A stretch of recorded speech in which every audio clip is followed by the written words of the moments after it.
this is up for debate, but do you think women make better designers than men? Mm. No gender wars. I'm just asking because Personally, of the empathy you just mentioned and then the storytelling aspect. But then, hey, you can choose to answer or not.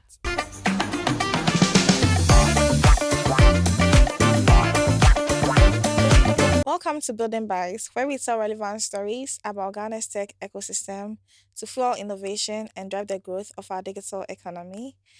Today is the fifth episode of the All Stars Women in Tech, where we are seated with top Ghanaian designers who are going to share their experiences and their journeys with us and also let us know about the future of design in Ghana. So I am seated right here with, Gloria. I'm a senior UX designer at Juice. okay, I'm Vanessa. I'm the UX UI manager at MTN Ghana. okay, Ebi-Yaa Kwaw, a product designer at WeWare. like I said, top designers. And today we are going to speak on the topic of the truth about design careers from Ghanaian women, AI, UX trends, and career hacks for 2025. This is also in the season of Ghana Tech to the World, where we are projecting the stories and the talents of Ghanaian tech industry players. So, of course, myself, Akwedi. I'm your host. So I'm going to give the opportunity to my guests to introduce themselves and tell us about their background and how they landed where they are. Ibia, would you like to start? Okay, so I started off in design, coming from a psychology background. Okay. So I read psychology and info studies for my undergrad. I also went to banking for a year. That's national service, and Or yeah, bank? I think I would like to leave that out. Okay, no problem. Okay. Well, it's a bank. Yeah, it's a bank. Is it okay? So, right after, I think during my time in the bank, I think that I wanted to do more, and I felt like just being in a marketing role wasn't for me. Okay. Going out there looking for accounts, Mm, um, twist twisting people's hands to bring their monies to the bank, just come and deposits. I didn't want that. okay. So, not telling anybody, I Mhm. dropped out. um, there's a thing that they do. Maybe describing this would give like an idea of which bank it is. They Okay. take you to after a national service period. They take you to Nigeria for I think a period of four to Okay, I five know them. months. Yeah. Yeah, to train you and then bring you back. Okay, it's Access Bank. Come on. Yeah, of course. It's a Nigerian bank. Yeah. Yeah.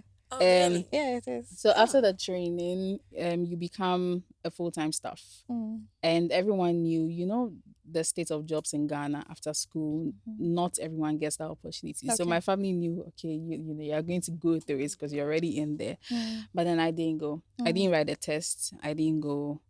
And I didn't tell anyone because I knew telling them would mean that they would force me to it or make me change my mind. mm.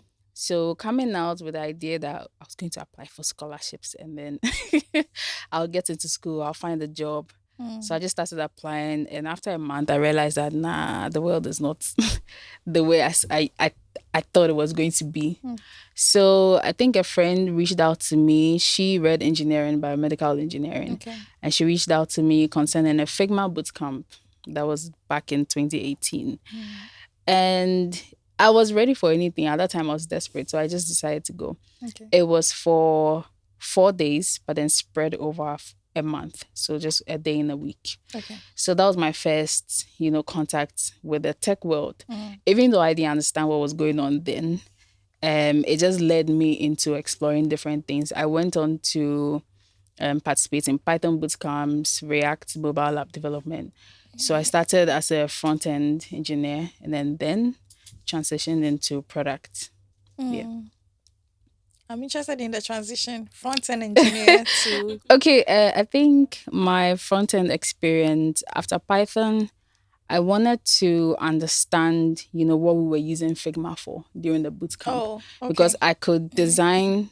I was designing unnecessary things like Mm. watermelon and And you were enjoying pineapple it. in Figma. Yeah, Wow. Oh okay. yeah, that was how bad it was. But then, That's not bad. It's cute. well, it's cute, but I didn't need to do that. It's like, that's not the main thing Okay, Figma is okay. built for. Yeah. So I just needed to understand why I'm designing certain screens. Okay. Why should I use a sign up, you Yeah. know? And what can I do with these screens? Do they just end up as images or they get translated into something else? So I got to be part of the first Ghana Tech Lab Okay. program. It was a mobile app development with React Native. What year was this? That was 2019. Okay. So that was where I started. I went to the program. At the end of the day, at the end of the program, there's a national pitch where we pitch, you know, different ideas as startups. Yeah. So that was where I met my co-founder. And Why are you laughing? Why did you giggle? it just ended a certain way, not with my co-founder, but with a startup. Okay. Yeah. So out of that, Expendly was born. Where As what? Expendly. Okay. So we were building a personal finance management app. Initially, we were focused on credit scoring, but looking at the state of like infrastructure in Ghana at that time, we had to pivot, you know, because it was sort of a little ahead of the markets at the time. And we even had someone from the panel tell us that, you know, this idea is not going to work in Ghana at this time. But I think somewhere down the line in 2023, I met a friend from MTN, and he mentioned that now those kind of transaction APIs are available in countries like South Africa and things. But then when we needed transaction data for users to score them on like Expendly, we didn't have that back in 2019. Yeah, I think Vanessa can attest. So that was how my my journey into front end started. So on Expendly, I was doing front end and then design. Wow. Yeah. And then my co-founder, female, Elom, she was doing back end and also some of the front end. Yeah, so that's how it all started. A wholesome experience. And I went through Ghana Tech Lab, so I could relate to the experiences that you shared. Right. With the startup and then pitching and getting feedback and all that. Yeah. Great stuff. And now you're happily at WeWire. Yeah. Okay. It took a long ride, but finally. Yeah. We'll figure that part out. Sure. Vanessa. Okay, I think I have a story similar to hers. I got into tech before I went to uni. So I went to Legon. Okay. Yeah, but is it? It is. Okay. Before I started, I was in Developers in Vogue. Okay. And after high school, I stayed home for 2 years. I wasn't interested in tech. I was just tired of them always telling me to come wash dishes. So my brother shared the link and I applied. Quickly. Ran away from the I wanted to leave. Yeah, so Okay. and I was even in Kumasi at that time, so I had to find someone to stay with, an uncle. I was going for the classes. I think we were the first cohort. I was part of the first Developers in Vogue cohort. Yeah, so after that, I started school. I'm sorry. Sorry to cut you, but is Yeah. it the experience where you learned Python? Because I remember.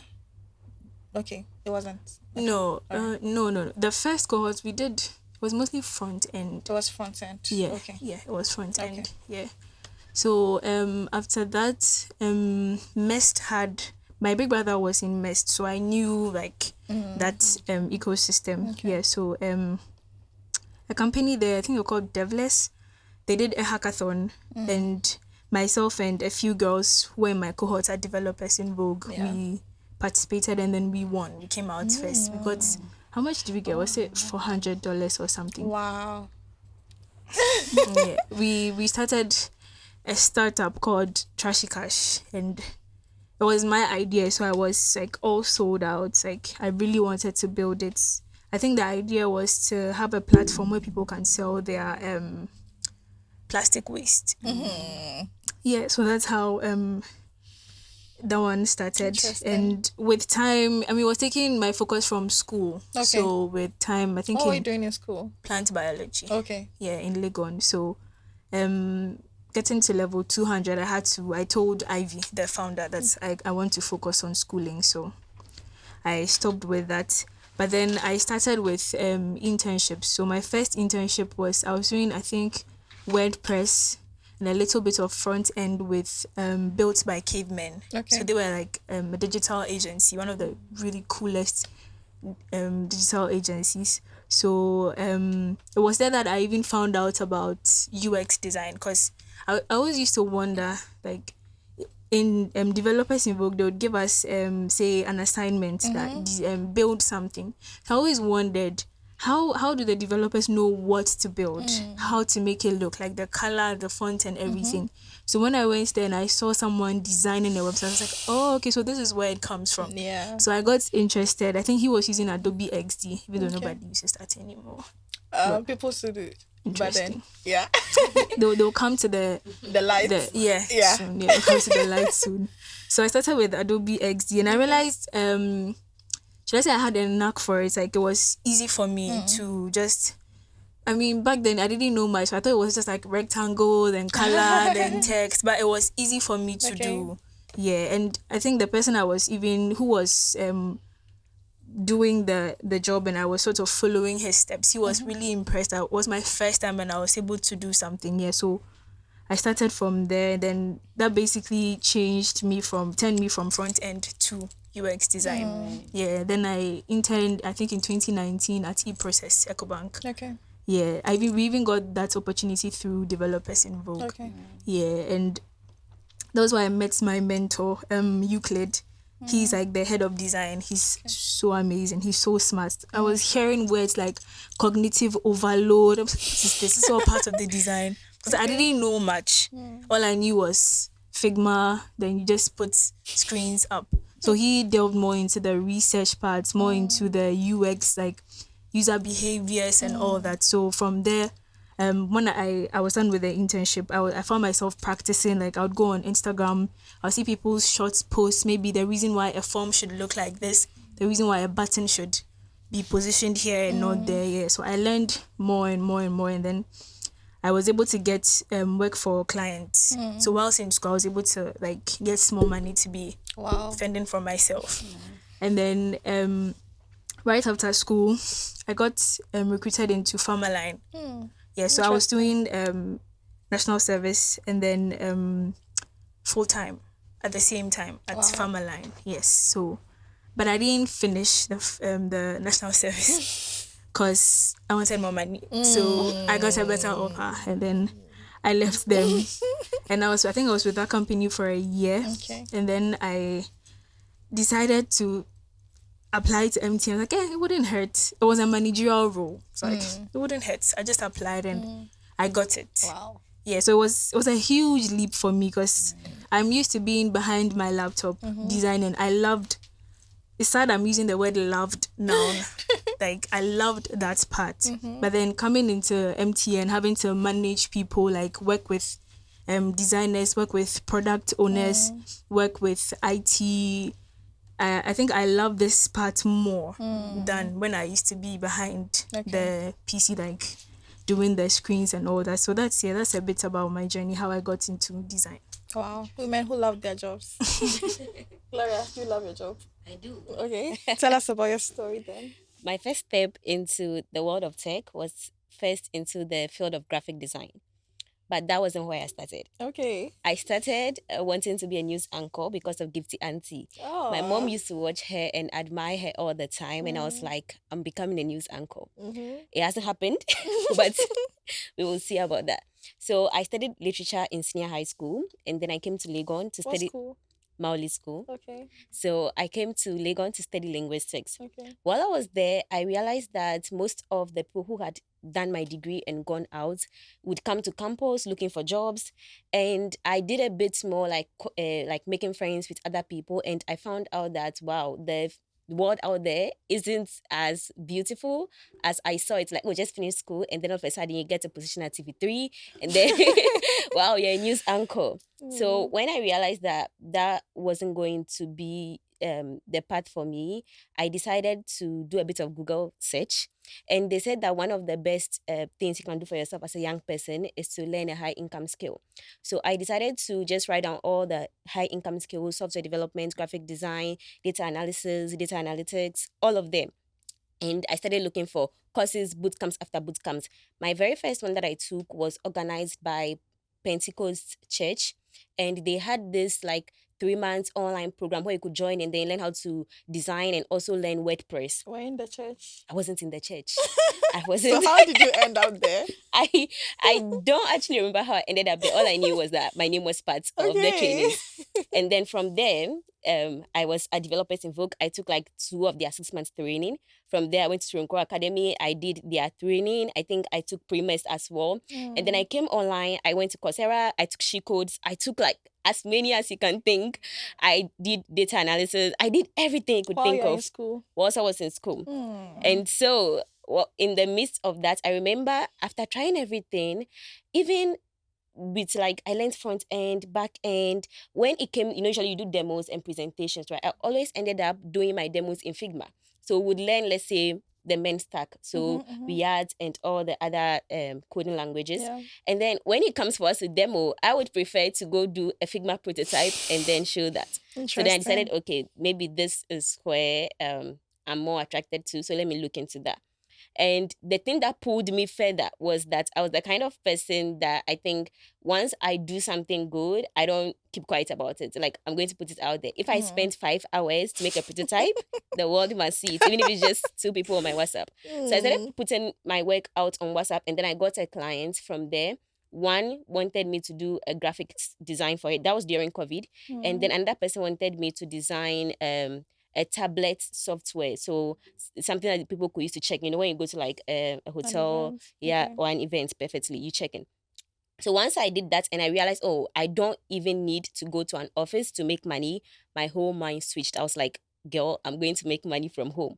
So then I Googled again, how could you make money with your skill from home? And they said, sign up to Fiverr, sign up to Upwork. I did all of that. I got some clients. But what brought me the biggest clients was LinkedIn. Okay. Yes. So whilst I was still in school, I got one of my biggest clients, and I did not have any experience at all. And after just 1 or 2 calls, I didn't have to share my CV. I didn't have to write a cover letter, nothing. He said he wanted to work with me. And that led me to work with him. And I went from that client to another client. And on top of that, while also doing all those things, I was going for all the hackathons that you could think of. So whilst computer science students were sleeping in the dorm, I, from the linguistic department, I was always in the computer science department. So one academy called Tresol Academy Ghana, they had this hackathon, and one of the company behind it is called Engine. And so we did the presentation, and of course my team won. If you know, we've won a lot. So when we won, they decided to take a look at our CV, and because I had gotten some clients from LinkedIn before, they looked at my portfolio and they hired me as a junior UX designer whilst I was still in school. So that was how I went from linguistics to tech to UX design. To working from home, getting global clients. I know. That is very interesting. And all this while you're in school. Whilst I was in school, yeah. Hey. Nice. I have a lot of questions, but then I'll just go on to our conversation. So each of us have shared our experiences, and most of us spoke about joining boot camps, and then, upskilling, taking online courses, Googling, getting referrals from people. And so it begs the question of if you guys had any challenges along the way entering into design, and what exactly should be your outlook when you encounter some of these challenges. So maybe Gloria can talk about your own challenges, because it seems, as you're talking, it seems so rosy, as if there weren't any challenges. I think I didn't mention that before that I did not have a laptop. I did not have a phone, and I always say this to show how I was so ignorant of tech that my first Gmail account, I had to beg a friend to create it for me because I could just not fathom how you could create your own Gmail on your phone. Wow. And this so was when?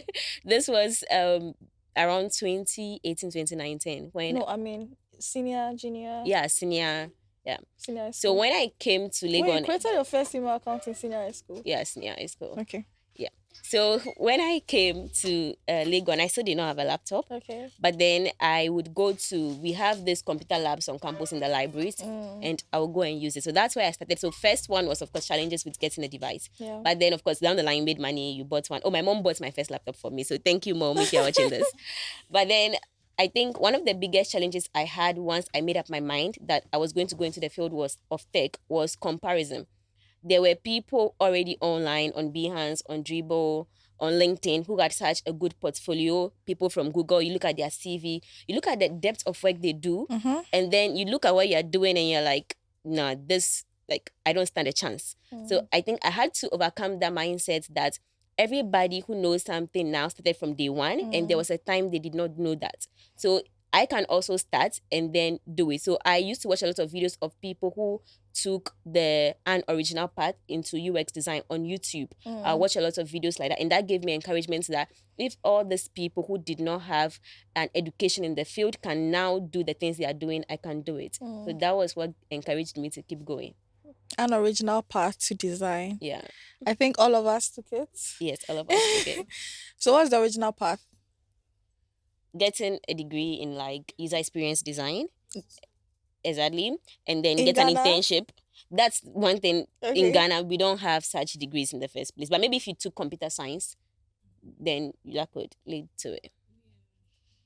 No, like I know in Legon, I think their computer science degree, there's a course for human computer interaction. Yeah, so a lot of people like.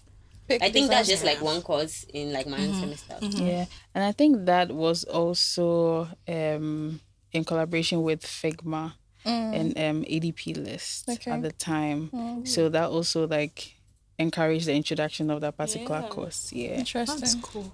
I didn't know that. So no, so they had ambassadors Okay. in Ghana that were like active. So they had hackathon sessions Okay. with the computer science departments. Yeah. So I used to volunteer Oh, like okay. on those programs as well. Interesting. Guys have done stuff.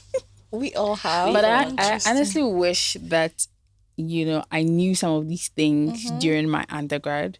You know, you wouldn't have wasted so much time having to discover things. So I got to know about these free programs and I'm like, so all of these things are there and I don't know. So what Yeah. are people doing? Like, why are people wasting away their time and everything? Yeah. So I think what you said about discovering some of these things after school is very, very true. Because even now, when we go to our universities, you would still find people who are very ignorant about tech skills. And I don't blame them. It's a course that they are offering. If you were studying a course like biochemistry, you wouldn't even look twice. But I mean, I still know people who have still ventured into tech after their school. So now that we have shared our experiences, I know you have learned some skills along the way. What are the top must-have skills for UI UX in 2025? If you could just pinpoint some of the skills that you have currently learned, and if we were speaking to a university undergrad, what would we tell them? What skills should they master? Maybe Vanessa can take that. I think it's both like the soft skills and the technical skills. So with technical, I would say don't start straight into Figma. Know the basics. What is UX design? What is UI design? The principles of design, principles of user experience, user behavior. Start from there Okay. before you delve into a software and master it as much as you can. Yeah, master a software as much as you can. And then from there, you look at the research part too. Maybe I'm wrong, but I feel the only part of design that AI cannot overtake is the research part, the human to human interaction part. Going to someone, even looking at their face, they might, maybe you're having like an interview with someone, they give you an answer, but then you see from their face, like, this is not really what you wanted to say, right? Yeah. And let's say for now, AI hasn't reached there yet, right? So if you can master that part, how to do research, and I think it's even really lacking in Ghana. Like, we have a lot of, okay, not a lot, relatively a lot more UX and UI designers, but we don't have a lot of researchers. Yeah, so if you can master that part, it will really let you stand out. User research will really let you stand out. And with the soft skills too, communication, time management, teamwork, how to work within a team, and also have a bit of project management knowledge, because unfortunately, how do I say it? working with designers or being a designer, the environment is not matured enough for you as a designer. What do I mean by that? I Yeah. found myself in roles that I needed someone to tell me, okay, we are building this platform. The user will enter this and this and that, like for the form to be complete. Okay. They will tell you, we want a form that the user will fill, and they won't tell you what goes into it. Okay. Right? If you have project management and product ownership knowledge, you'll be able to even ask the right questions to maybe the client or the person, whoever you report to, so that you can get the proper requirements that you need to be able to successfully do your work. So having a bit of that too, I think, will really go a long way to help as a designer. So you mentioned two keywords: product management and then product ownership. Can you explain what's the difference? Okay. Product ownership. Say from a business point of view, Yeah. you know everything the business wants to achieve. Okay. And you know also the technical parts. Like if, let's say, MTN, we want to build a particular feature. We know that these are the business's rules. Yeah. If it is Momo, they have to enter their PIN. And then you know that, okay, for them to be able to enter their PIN, I need to go to IT for IT to tell me that maybe when users are entering their PIN, it has to be masked for security purposes, right? So I think I keep coming back to the word you own, you know the product, Okay. you know like business side, technical side, Okay. and then project management, managing the project. So you know that if we are working on, let's say we are building a particular app or website, we will need designers, we need devs, we need timelines. these people, like the different resources, how long it will take. You can manage the project from beginning to end, the end. the amount of work that will be required and all Okay. that. Yeah, I think it will really help. At least that's one thing that I'm striving to learn as I'm in MTN, and I've worked with these people and they really made my life so easy.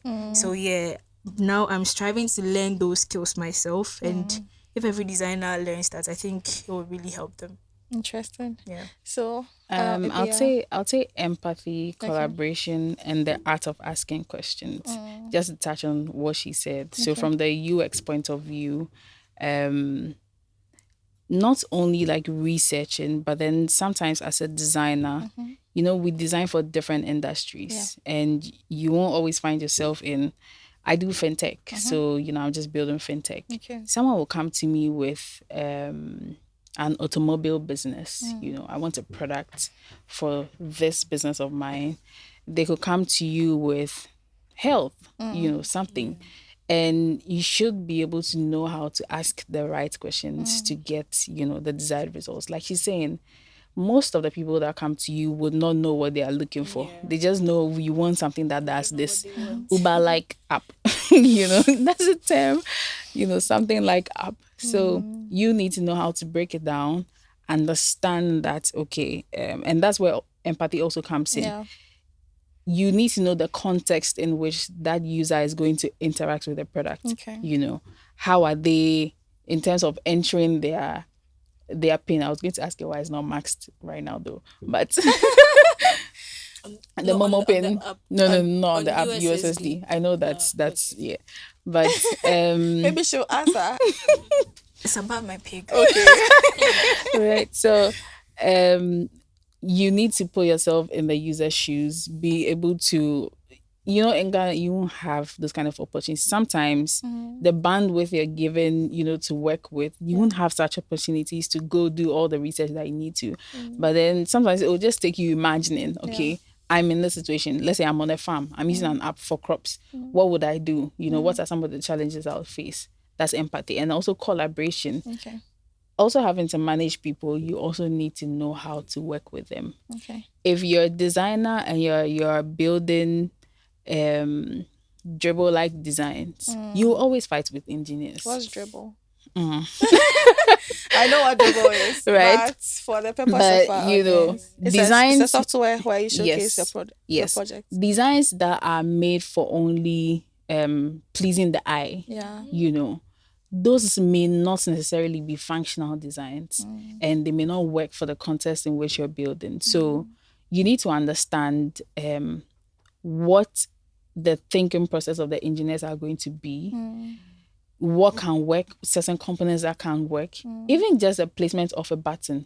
Is it inside the form or outside the form? It makes a difference because they'll tell you the context matters. You know, if I click this before this happens, I won't be able to save this data. I won't be able to do that. Okay. So that's one of the things I'm grateful for learning, you know, front end before switching to design, because it just brings you some sort of understanding into what skills you should have as a designer. Okay. So, Gloria, you mentioned, still in the spirit of talking about skill sets and then tools, you mentioned that you had experience with graphic design.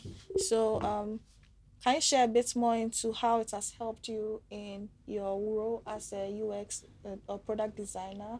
And maybe if you can share more tools or technical skill sets that people should know when venturing into design. Sure, thank you. So, my background with graphic design started with Adobe Photoshop. I think that's what most people had. And then I did a bit of Illustrator. Okay. And then from there, I moved into Figma and I fell in love and deleted the rest of them. By the way, I don't know whether it's allowed to say on this podcast, but Ghana again was using the crack version of the Adobe software when I started. And so once I could get into Figma and use it for free, I was like, why do I have to struggle with this crack version? Let me just go into Figma. Okay. I think one thing that was easy for me because I already had an experience with design with Adobe Photoshop was that once I moved into Figma, I was able to understand the interface. Once you can use one design tool very well, you can use any design tool. So that was very easy for me. Then secondly, everything they said around like the research and being able to understand the context is so important. But then I also see the situation where people know UX design, but when they want to actually do the final work, it's not good. When you look at the final products they put out, it is not pleasing, right? So there is that balance that you want to make sure that you don't fall into just making designs that are aesthetic and not functional, or functional, but people don't like the way it looks. And so especially if you are not just with one company, but you want to go my route, which is working with clients, you can explain all the mathematics in your head why this works. But if it looks ugly, the colors are not like correlated, and they don't see you as a good designer, they won't work with you. So I think having that graphic design background made it easy for me to come in and then quickly work on projects, which helped me land clients later on. Now, in today's world, I think everybody who wants to become a designer should learn storytelling. Okay. The one thing I would say that differentiated me from my interviews to actually in the workplace was that anytime they gave a task and we all went behind and I did it and it was time to present, when I'm presenting, I just don't show the work like, oh, here's the homepage and then when you click here, it leads here. No, I go into a story. So with the company I work with, we do shared power banks, right? Okay. So I go into the story of if somebody's at the hospital and their phone battery is low and they really need a power bank, then they can just scan the QR code instead. And so that it makes the founder and everybody listening think like, wow, like they can really picture how it will work. Okay, so then scenario. they accept your work easier. So that's just a little tip for any designer out there. Say a story behind each work that you're presenting. It makes it easier for people to understand where you are coming from. Then lastly, in today's age, AI. You must definitely learn AI from the ideation, the research to actually the final design. Okay. So tools like UI ZAD Yeah. and then Galileo UI, Okay. all of this, and even if those of you do a little bit of illustration, Napkin AI, it can help you generate like designs fast just to show a concept. And then after that, you pick the concept and you go ahead and build on that in Figma. Wow. So you see how artificial intelligence can even be applied in design and how these ladies are also maximizing it in their work. So Gloria mentioned a little bit about portfolio and how she's able to present her work in order to make her work stand out. So I think I'm going to start with you, Ebi-Yaa. What makes a strong design portfolio? Also back to what she said, Okay. storytelling, Okay. right? A lot of the portfolios you see these days, you're going to have pictures of product you've worked on, Okay. right? And probably links, you know. I was a culprit of that. You just leave the viewer or whoever is viewing that portfolio at the time with, okay, this is it. At that time, you realize that they're going to judge your design skills based on the visual What they aspect, see. right? What they Okay. see. If they're probably like a good, product person or tech inclined, they're going to go into the product and look at how, the processes are, how things flow, Okay. or how like users interact with it. So I'll say that storytelling. Okay. Storytelling in terms of knowing how to present, how that project came about, what the goals were, what you Okay. needed to achieve, the processes you took to achieve that solution. And also at the end of the day, also recap on what you wanted to achieve and did that product actually solve the problem you were designing for. Okay. That's what I'd say a good, portfolio should show. Also, it should give a sense of you as a human being, like present yourself as, not just I'm a designer, this is this, that, but showcase yourself, like your likes, dislikes, your hobbies, not to say go and put like swimming and everything, but then give an aspect of the human touch to you in terms of how I approach this, my thinking process. How do I understand this? How do I collaborate with my clients to achieve their desired goals and everything? So I You think said some. that's You said something that struck a quick question that popped up in my head. This is up for debate, but do you think women make better designers than men?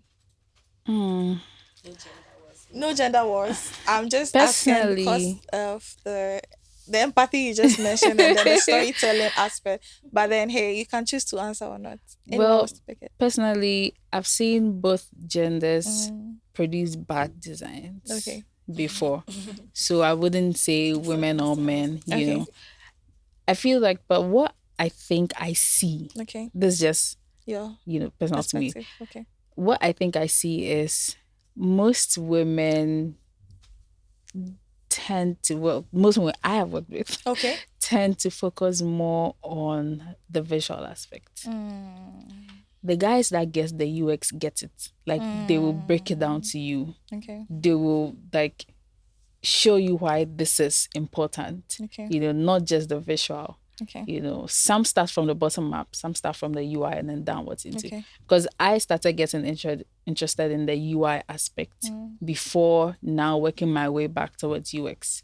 So I see that with me, and I see that with even other interns that have worked with me because they were all females. So I see that they get interested in the UI and then blah blah blah. They go down to the UX. Okay. But then other males I've met, well, those that introduced me to that design were all males. Yeah. And they made me understand that UX is important. View it from the bottom up instead of like just surface level and then coming down. Yeah. So I wouldn't say, it's just like females or males. Yeah, I don't want any of you to touch on it. I think she has already expanded on it. But then, of course, it makes you understand that you can't say that software engineers for guys because they make better software developers than female. We can't assume that because she said she worked with a software developer as a guy or because she worked with a designer as a woman.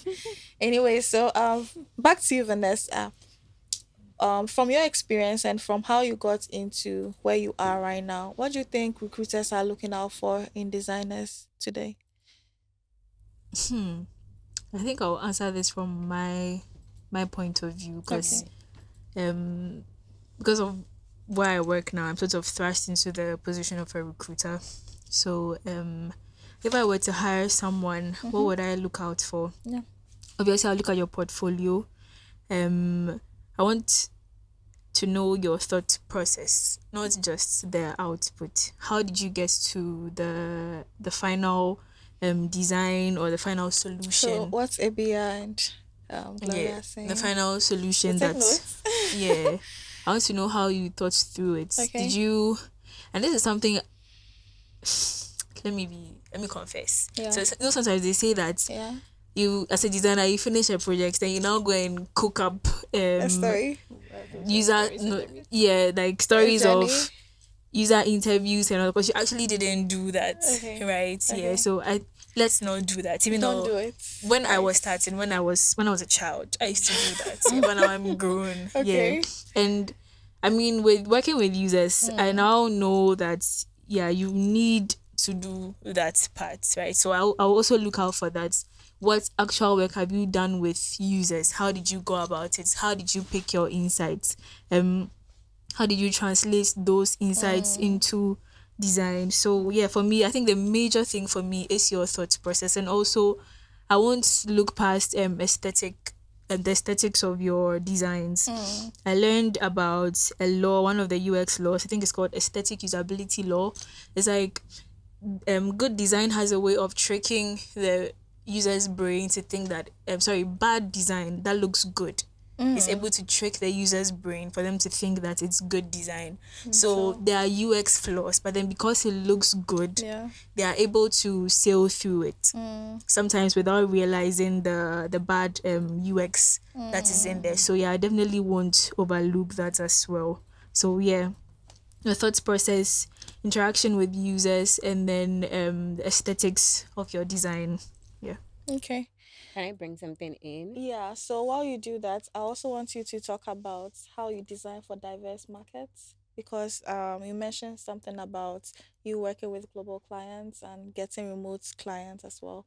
So based on different contexts, how you design for diverse markets. So you can just chip in what you want to say. Yeah, so I think one big part that many designers overlook is the after process. Mm, I also hire designers where I work, mm, and anytime we speak to them and you tell us, okay, you did this project 3 years ago, yeah. what did you learn from the project that you did?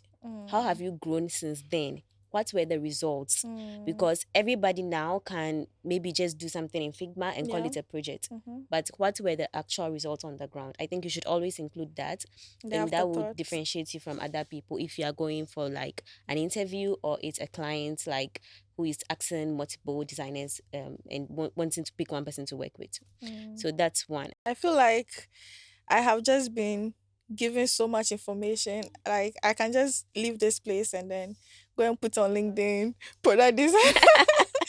That was just by the way. Okay, so go ahead. Yes. Thank you. So how do I design for Diverse diverse markets. markets? Yeah. I think bottom line is being able to understand the target market. So as she said, empathy. Mm. Once you're able to go into your brain and experience or at least imagine how that person would act in the situation in which or the context in which they'll be using your app, you can design anything.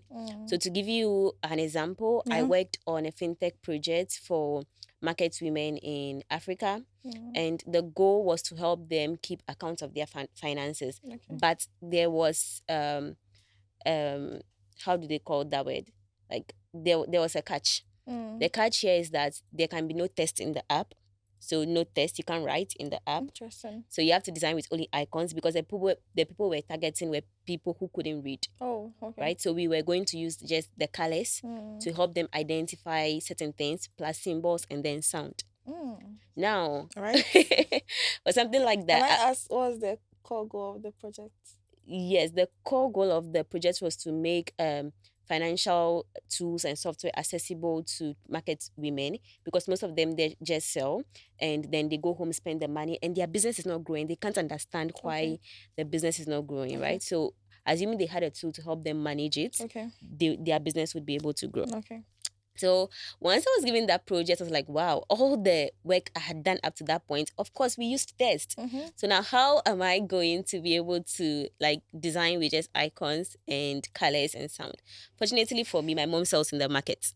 So what we did was my first point of contact was talking to my mom, listening to how they do their savings using book and paper, doing susu groups, and how they are able to track who should take what money at what point in time. Mm. So if you have a point of contact or somebody who fits your ideal market, definitely just talk to the person.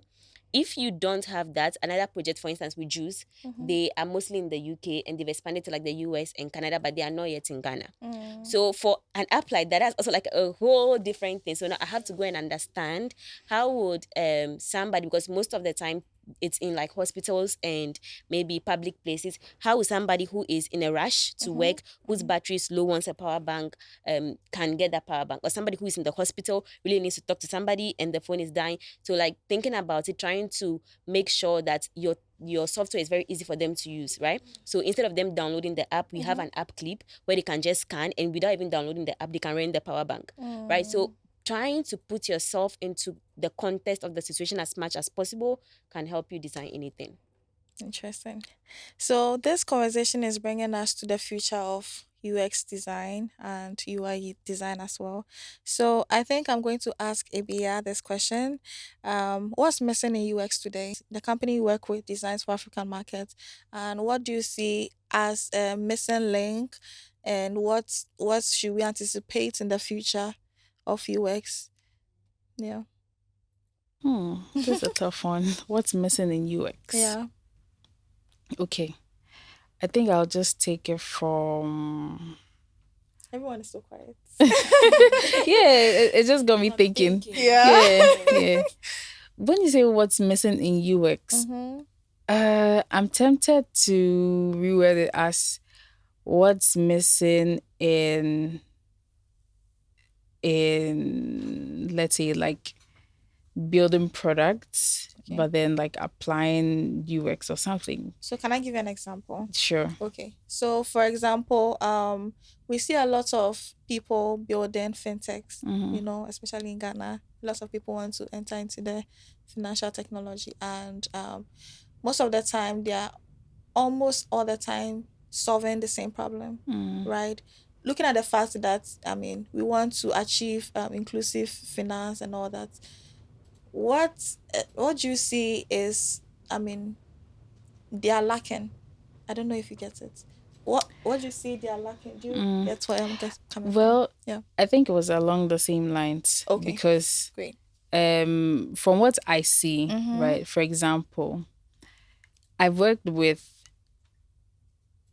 on products where somebody has the idea Yeah. and already knows how it should be.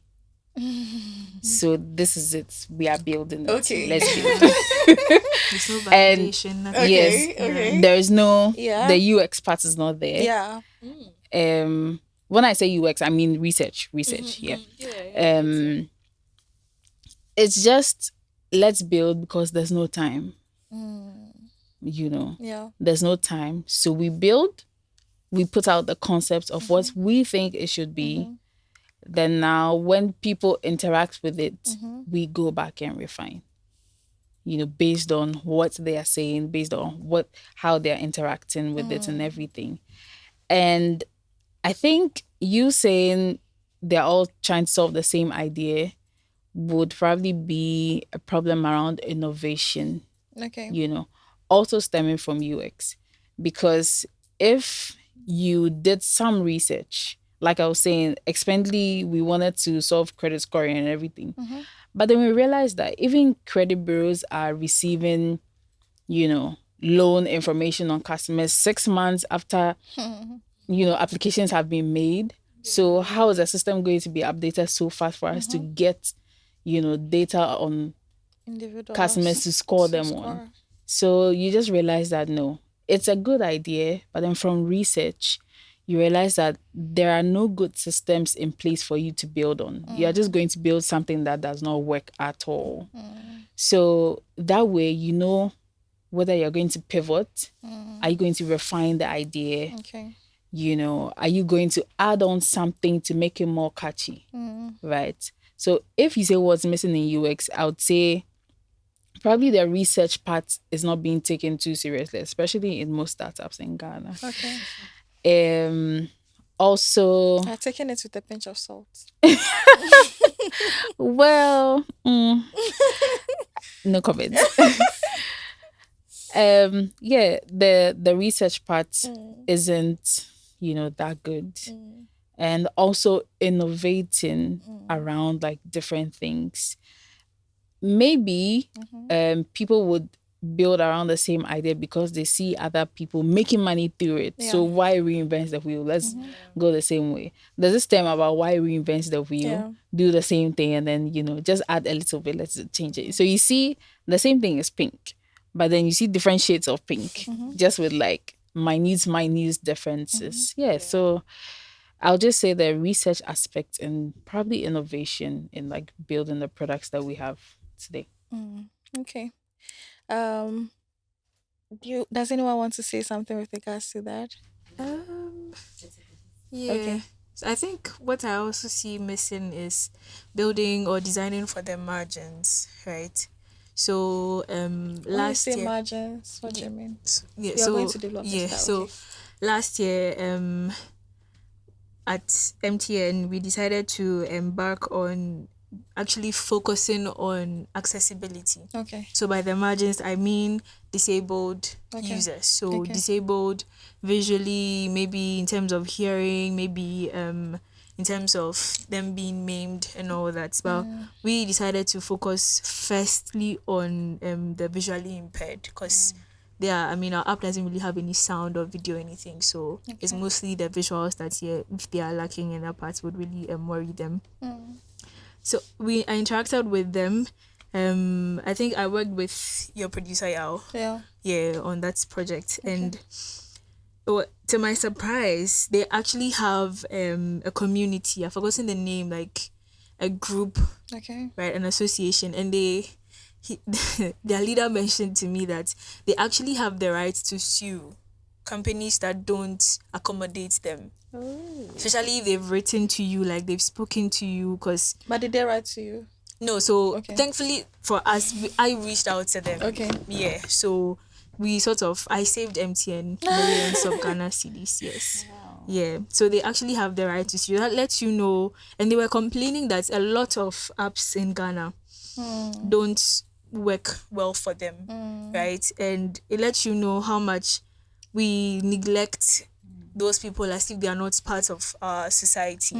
But then whilst doing my research, I realized even if you when you design for the margins, you don't lose out on the regular people. So let's say I design an app that's able to accommodate people who have just one hand.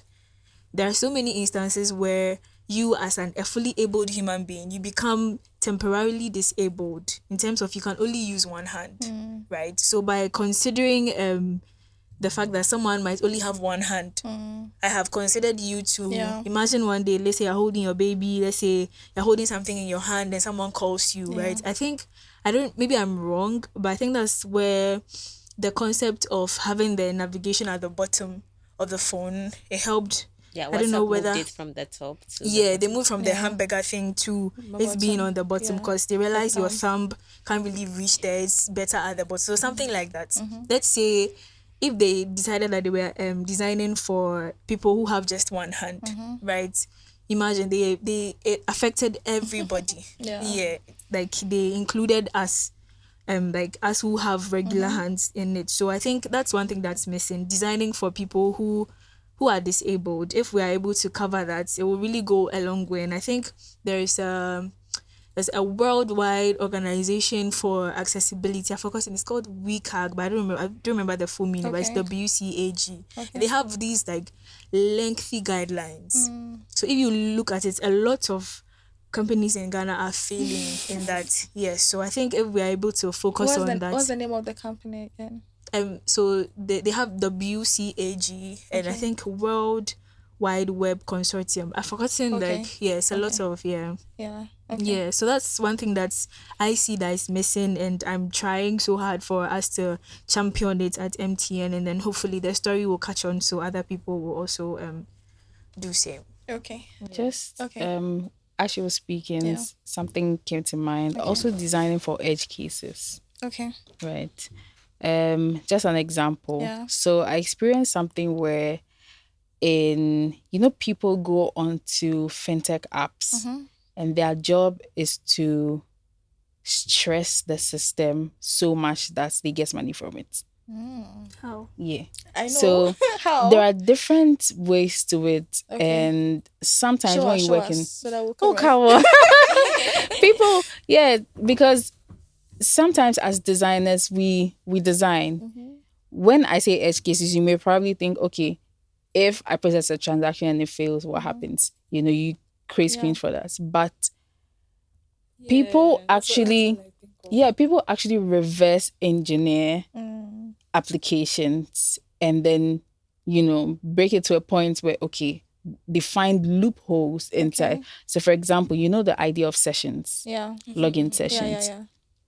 I can log into this Mm-hmm. device and I can log into another device. So, it's the same platform Mm-hmm. at the same time. Yeah. So you realize that these days, most fintech apps won't allow you to Yeah, log in multiple to sessions. Yeah. multiple devices at the same Okay. time.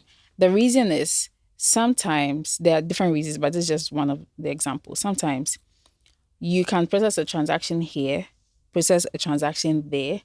And if the system is not designed to maybe queue transactions or something, Mm. once you hit both buttons at the same time, you're getting double money. Mm. So when I say edge cases, like those kind of edge cases that would only come with like sometimes you wouldn't know Mm. that this is what can happen. Okay. But then it would take you a long time of learning and Mm-hmm. experience to be able to. So that as a designer, Mm-hmm. I am closing the session once we realize that you've logged into another device. Okay. Or sometimes just like closing the app when the user has been inactive for a while, all of these things. The minute ones that you don't really think about, Mm-hmm. it will cost you something to get there. Like, Yeah. but then if you're working with an experienced team, some of these things will be in place already. Yeah.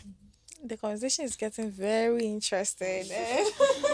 I'm so informed right now. I don't know what to do with all this information in my head, but yeah, I'm sure I will be able to. I mean, thankfully, you, the audience, and you are listening and you are taking notes of this. So, we are almost coming to the end of the podcast session, and before we leave here, someone asked me to ask Gloria, Really? how do you how Did do you just you wait? Did you just make that up, or somebody really asked no, you to yeah, ask yeah. me? I know someone is thinking this. Yeah, right now. How do you land international clients? Show us right now. I'm the one who asked Yeah, them to ask. she's Yeah. the one. We want to show us the way. We want to know. Yeah. So I think first of all we have a free gift. Yeah. So go to bit.ly/get your first client. Mhm. I think the link will be in the description and in the comment section. Don't mind, like I'm a Gloria give content us creator, so I a just free content. so I have a free Notion template that you Yeah. can use to optimize your LinkedIn, create your first post, reach out to clients. So just get that, it's Thank you, free, and then Gloria. use that. I think one thing is in this era that we are heading into, Okay. you have to build your personal brand. Okay. That's it. You just have to build a personal brand. You have to build a community around yourself. Thousands of people are being laid off from the topmost organizations. And day in, day out, even you as a business owner, if one day, okay, AI can help you generate at least a prototype of your mobile app, why would you hire a whole team of designers, project managers, testers, like the whole team? Whilst you could just reduce your cost by 90% and then just get somebody in, right? So what you have to realize as a designer now is that if it like things become really hard, most of the work is going to go to the best people. That means that everybody else who is at the bottom of the pyramid will struggle to get jobs and struggle to get clients. So how do you get to the top? And that is where building your personal brand comes in. And the tool for that is LinkedIn. Get on LinkedIn, take videos of your work, share it, storytell. This whole podcast is about storytelling. Build a community for yourself. Do online in-person events. I know that may sound a lot for somebody who is just starting out, but I didn't start doing all those things. If you are just starting out, how I started was just telling stories of myself on campus, what I was learning. If you say I don't know, I'm just starting, don't try to be an expert. Just share your experience. Today, here are 5 things I learned about UX design. I read this UX design book. This is one thing I got. I tried this Use your AI. TikTok. Exactly. So just share your experience. Now, with getting clients, you have 2 approaches. There is inbound and there is outbound. Okay, I love this topic so much. I could go in forever. But then I'll just give you some 2 tips. Okay. So with outbound, you are reaching out to the client. Now, again, LinkedIn is the best place to do it because all the startup founders and all the top CEOs are on LinkedIn. So you just go to LinkedIn and then you type in, let's say you're in fintech, CEO of a fintech startup or CEO fintech, just those two keywords. Now, when you press search first, you have to filter by people. Then you get like maybe 2 million people, but you don't want that. Personally, I know I want to work with clients who can pay me in dollars. So I'll either filter by USA or UK.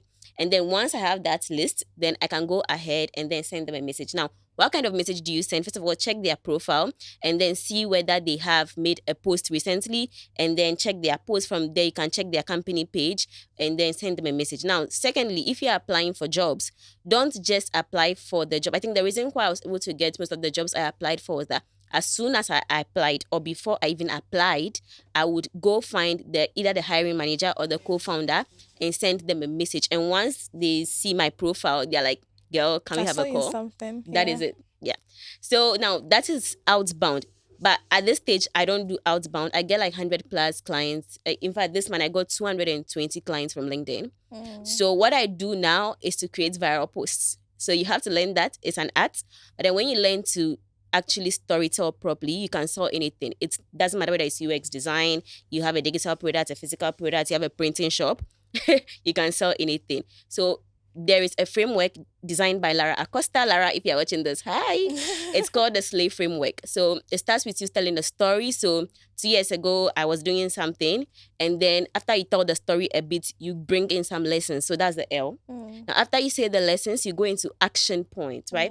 Everybody, ChatGPT can like give lessons and all of that. But if you've truly experienced the things, what actions did you take? So I told the story of how the first time I got a real job, like a real job, because I had to go to the place in person. And then I was in the traffic coming back in the evening. I was tired and people were fighting over the car, and then a woman got hurt and all of those things. So like those real stories, ChatGPT doesn't know. ChatGPT doesn't know trotro. You get what I'm trying to say? Everybody's posting AI content. It won't work for you. It won't go viral. I say you're wasting the Earth's natural resources because ChatGPT uses water.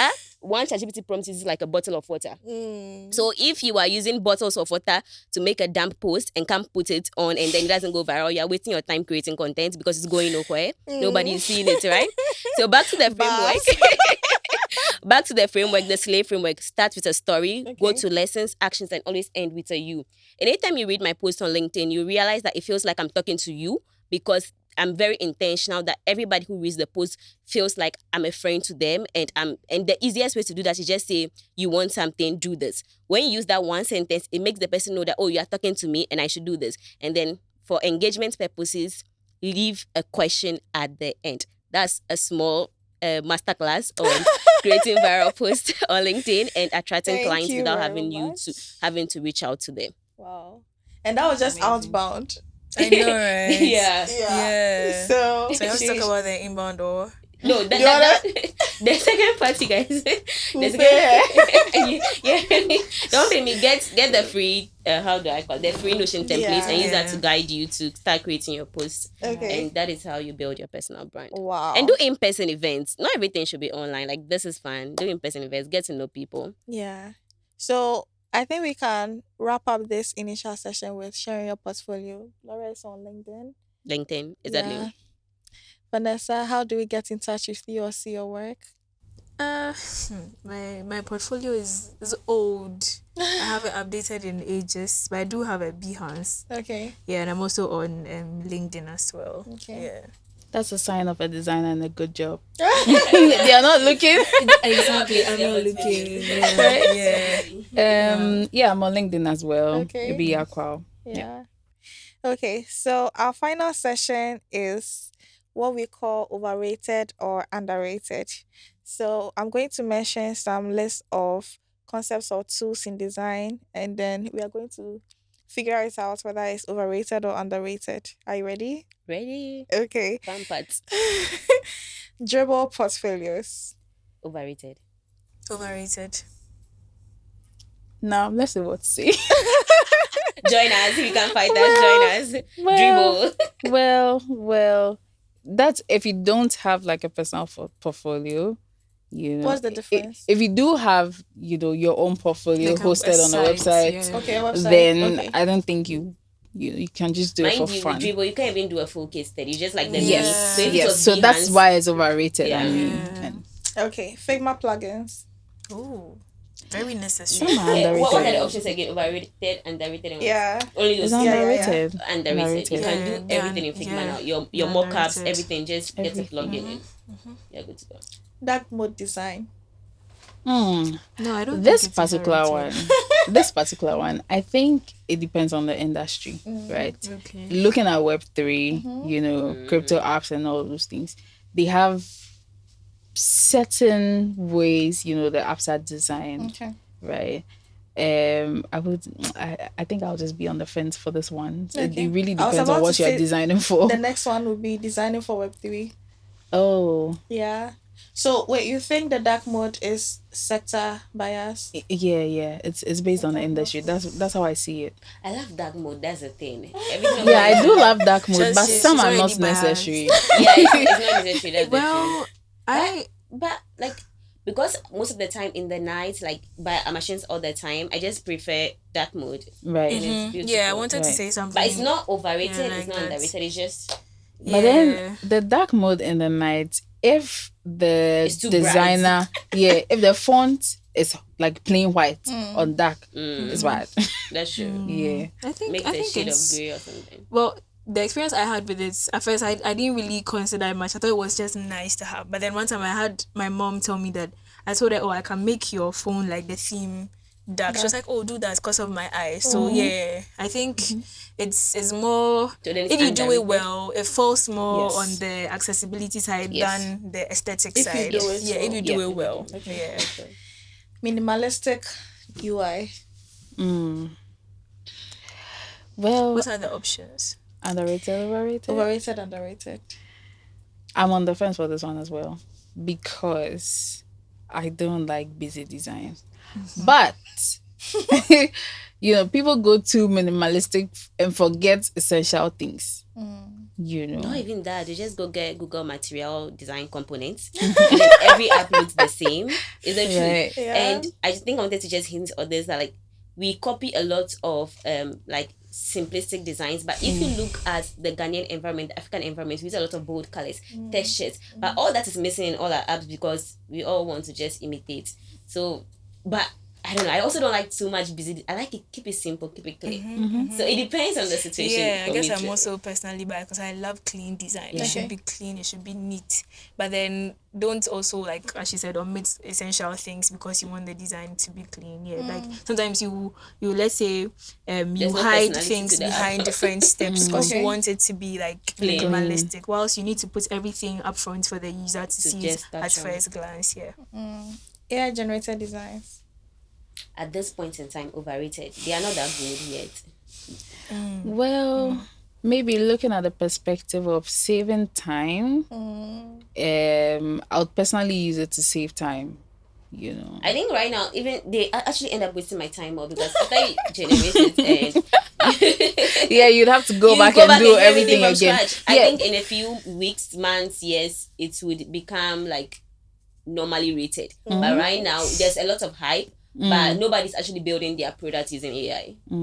But from what you said about developing concepts, Okay. I think it would help you yeah, save it would time. really That's help. true. Yeah. Certifications for designers. Ooh, I underrated. think it's underrated. Yeah. Yeah. Like for me, the advice I give to my friends who want to go into tech is not about degrees, certifications and experience. That's certification. That's all you need. So But I've seen someone with 11 certifications and they It's don't possible. after master's degree. after I still have to learn masters. it. Right. Yeah. I think after my degree, I just checked out. I was like, in this life, I have to go to school again. Nah, I'm done. I'm done. So rather choose certifications. Yes, Yeah. certifications. Motion design in UX. Oh, it's Sometimes overrated. Sometimes I think they work well for certain industries again. Why If industry? you're showing me a real estate website and you're using motion to show like the different parts of the interior and amenities. I just saw one today before coming here, and I really like this. That's fine. But yeah, if you are showing me fintech app WordPress website, and the money is like the button is floating. When you want to tap on it, it flies around. You have to go and catch it. so. But as a designer, it's fun. That's just- actually the fun part of design for me. But it can be over there.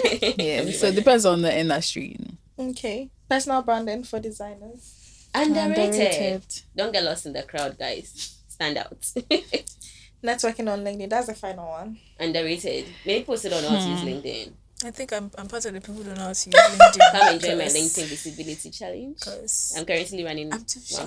You're too shy. Like the way I see her posts, I can't do that. You can't do that. Got to be your strength. I don't have anything to say. That's what you say. I feel her too. Yeah. That's what everybody says. They don't have anything to say sometimes. until they speak with me, and we have like lots of pages of She's this. She's fire. She's fire. It's the truth. Lots of pages of like things you could write about that could inspire someone. Just imagine if somebody who was ahead of you 3-4 years ago held your hands, how easier it would be for you. There's a girl somewhere looking for somebody who has a similar story to her to guide her, and you're hiding it because you say, I don't have anything to say. Don't hide, guys. I'm disappointing them. Something. Yeah, don't. We are looking up to you. Yeah. So underrated. It's great to have you here. To share we your are stories. done. Yes. that was Fine. quick. Okay. Oh, it's you guys didn't realize that we are. And we can go on. We can go on. It's okay. Nah, don't worry. It's Anyway, fine. It's fine. it was fun. We'll keep you It was longer. actually fun. Yeah, it was. Speaking with you, I it's a enjoyed pleasure. it. I know what to do from here. Guys, just expect me on LinkedIn. Expect me where? Dribble. Dribble, Behance, Yeah. Product Anyway. designer. She has a Anyway. roadmap now. Yeah. Certification gotten from the podcast. Yeah. I think we should. All those who have listened to it, we are going to give you a certificate. Yeah. And that just by the way, thank you very much. I have just had an awesome time, and I believe you have as well, with Ebi-Yaa, Vanessa, and Gloria. I already mentioned to you that they are top Ghanaian designers. You didn't believe me at first, but now you can't doubt me. Yeah, so thank you very much for making time with us Thank you for out of your having us. busy schedules, and for sharing your stories. We've been inspired, we've been motivated, and we are going to work on it. And if there's one thing we've learned today, we know that the world is listening to us as Ghanaians, as Ghanaian women, and as product designers, and we are going to make our voice heard. We are still portraying Ghana to the world, and yeah, if you've listened up to this point and you've not subscribed, guys, let's do an ASMR to them. Subscribe. You better subscribe. All right, thank you very much. Thanks for watching. Bye. Goodbye. Bye.